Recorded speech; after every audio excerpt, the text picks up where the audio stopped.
गुरु ब्रह्मा गुरु विष्णु गुरुर्देव महेश्वर गुरु साक्षात् परम ब्रह्म तस्मै श्री गुरुवे नमः। ओम नमो ब्रह्म दिव्यो ब्रह्म विद्या संप्रदायकतभ्यो वंशऋषिभ्यो महत्भ्यो नमो गुरुभ्यः। सर्वपल्लवरहितः प्रज्ञानघनः गर्धो ब्रह्मे वामस्मि। ओम नारायणं पद्मं वशिष्ठं शक्तिं च तत्पुत्रं पराशरं च व्यासं सुगम गौड़पदं महान्तं गोविन्दगोविन्दमथास शिष्यं श्रीशंकराचार्यमथास्पदपादं च हस्तामलकं च शिष्यं तं तोटकं बद्धिकान्नगुरु सन्ततो मानतस्मि। श्रुतिस्मृतिपुराणानामालयं करुणालयं नमामि भगवत्पादं शङ्करं लोकशङ्करं शङ्करं शङ्कराचार्यं केशवं बादरायणं सूत्रभास्करो वन्दे भगवन्तो पुनः पुनः। ईश्वरो गुरुरात्मेति मूर्तिभेदि विभागिने व्योमवप्ताय देहाय दक्षिणामूर्तये नमः। ओम श्री गुरुभ्यो नमः। ओम श्री परमात्मने नमः। हम लोग गीता के 9वें अध्याय का अध्ययन कर रहे हैं।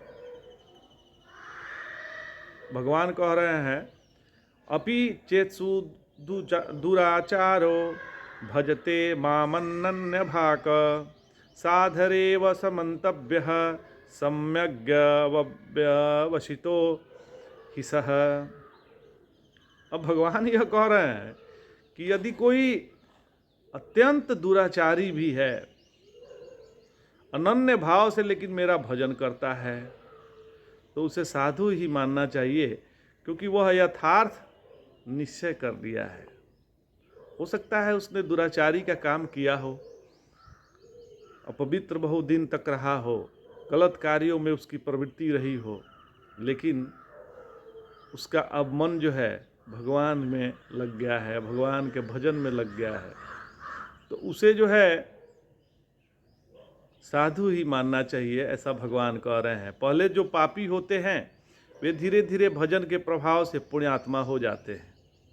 जैसे वाल्मीकि, बिल्व मंगल इत्यादि वास्तव में दुराचारी को ही भजन करने की, झूठे को ही सत्य भाषण की और अज्ञानी को शास्त्र अध्ययन की आवश्यकता है। भजन इस प्रकार करना चाहिए कि इष्ट देव के अतिरिक्त और किसी का सहारा न रहे। जैसे लड़की ससुराल में सेवा तो सबकी करती है, परंतु प्रेम तो निरंतर पति में ही रहता है। इसी प्रकार जिसे सारा संसार प्रतीत होते हुए भी गंधर्व नगरवत जान पड़े, सबके बीच में रहते हुए भी कामादि विकार न हो और निरंतर ब्रह्माकार वृत्ति बनी रहे, उसे साधु ही समझना चाहिए। वह तत्काल धर्मात्मा हो जाता है और परम शांति को प्राप्त होता है।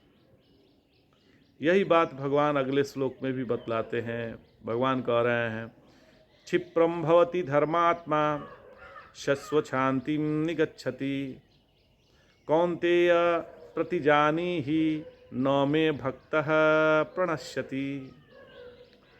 अर्थात वह शीघ्र ही धर्मात्मा हो जाता है और चिरस्थायिनी शांति प्राप्त करता है। जो चिरस्थायी शांति है उसे वह प्राप्त करता है। इसलिए हे कौन्तेय, तुम प्रतिज्ञा करो कि मेरा भक्त नष्ट नहीं होता। तुम यह जान जाओ कि मेरा भक्त नष्ट नहीं होता। विषयी पुरुषों का विषय में राग रहता है महाराज। भगवत कृपा से वही राग विषयों से छूटकर भगवान में हो जाता है। जो विषयों में राग है वही राग जो अब जब विषय भगवान हो जाते हैं तो उनमें हो जाता है। तो इसलिए उसका जीवन पलटने में देर नहीं लगती। उसमें राग हो ही नहीं, वह सूखा ठूठ भगवत अनुरागी कैसे होगा? राग तो होना जरूरी है। तो विषयानुरागी भी भगवान के विषय को अपना मान सकता है।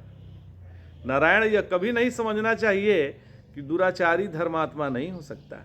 बिल्कुल हो सकता है। धर्मात्मा नहीं होने वाला होता तो भगवान की ओर क्यों चलता है? उसको मिलने वाले फल में भी दोष नहीं होगा। उसे शाश्वत शांति मिलेगी। शाश्वत शांति ही निगच्छति। असल में भक्त का अंतःकरण ही भगवान का अंतःकरण है। जो भक्त का अंतःकरण है वही भगवान का अंतःकरण है। वेदांती लोग इस बात को भली प्रकार जानते हैं। वो जानते हैं कि भगवान कार्योपाधिक नहीं है, कारणोपाधिक है। भगवान का अपना निज का अंतःकरण नहीं है। अंतःकरण तो कार्य है। भगवान अपना सारा काम भक्त के अंतःकरण में बैठकर उसी के अनुसार करते हैं। इसलिए भगवान अर्जुन से कह रहे हैं कि अरे कौन्तेय, तुम प्रतिज्ञा करो, क्योंकि भगवान भक्त के मुंह से निकली हुई बात झूठी होने नहीं देते।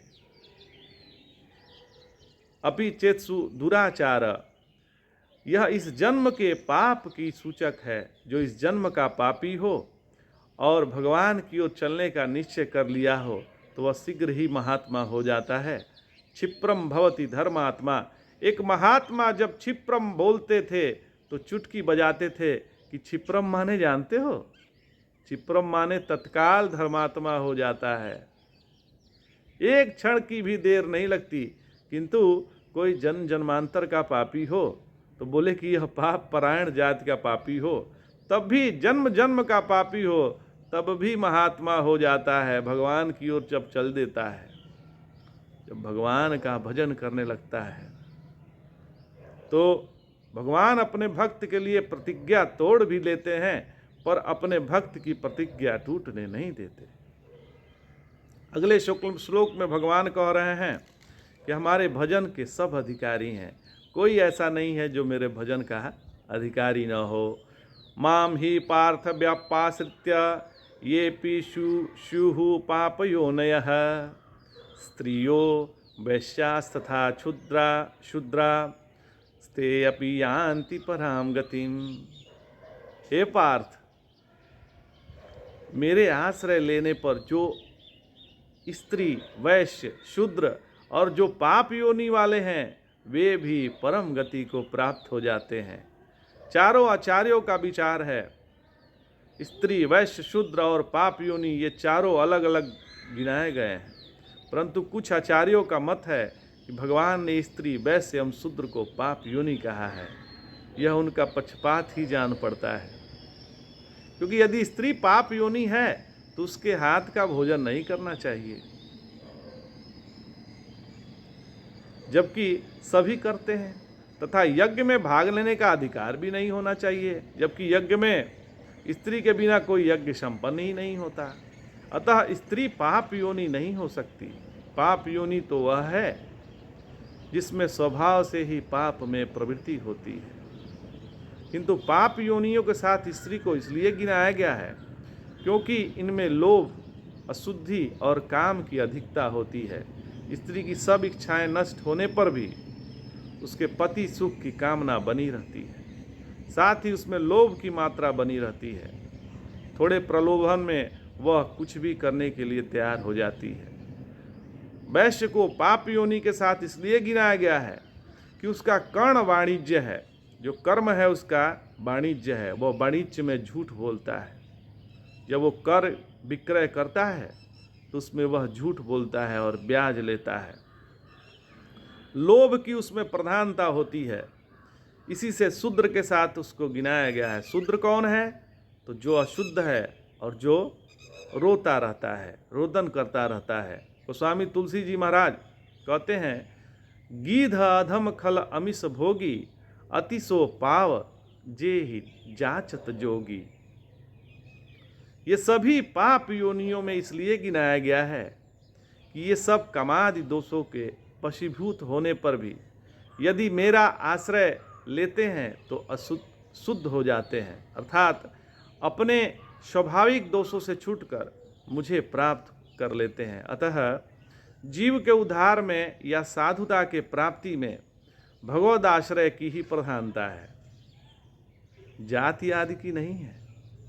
इस प्रकार परम गति की प्राप्ति में भजन की अनिवार्यता दिखाकर अगले श्लोक में इसी की पुष्टि भगवान करते हैं। भगवान कह रहे हैं, किम पुनर्ब्राह्मणाः पुण्या भक्ता राजस्य अस्तथा अनित्यम सुखम लोकमिमं प्राप्य भजस्व माम। अर्थात फिर पुण्य कर्मा ब्राह्मण और राजर्षि भक्तों के विषय में तो कहना ही क्या है। अतः इस अनित्य और दुख रूप मनुष्य लोक में आकर मेरा भजन करो। ब्राह्मण तो स्वभाव से ही निर्वासनिक होते हैं, भजन उनका स्वभाव होता है, वे पुण्य स्वरूप ही हैं। भक्त शब्द राजर्षियों के लिए है। पूर्व काल में बोध की ब्राह्मणों में और भक्ति की क्षत्रियों में प्रधानता होती थी। समाज सेवा का विभाग दूसरा है और दृश्य मात्र जो अनित्य है, दुख रूप है, इसमें आकर भगवत भजन करना दूसरी बात। इसलिए परमात्मा का चिंतन करें। भजस्व माम कोटि विप्रबध लाग ही जाहूं, आए शरण तजऊं नहीं ताहूं। श्रवण सुजस सुनि आयऊं, प्रभु भंजन भवभीर, त्राहि त्राहि आरति हरन, शरण सुखद रघुबीर।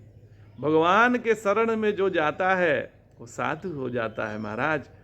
ये भगवान की अत्यंत कृपा है कि यदि दुराचारी भी भगवान का भजन करने लगे तो उसमें साधु के गुण आ जाएंगे। आज इतना ही। जय जय शंकर, हर हर शंकर, नमामि शंकर, भजामि शंकर।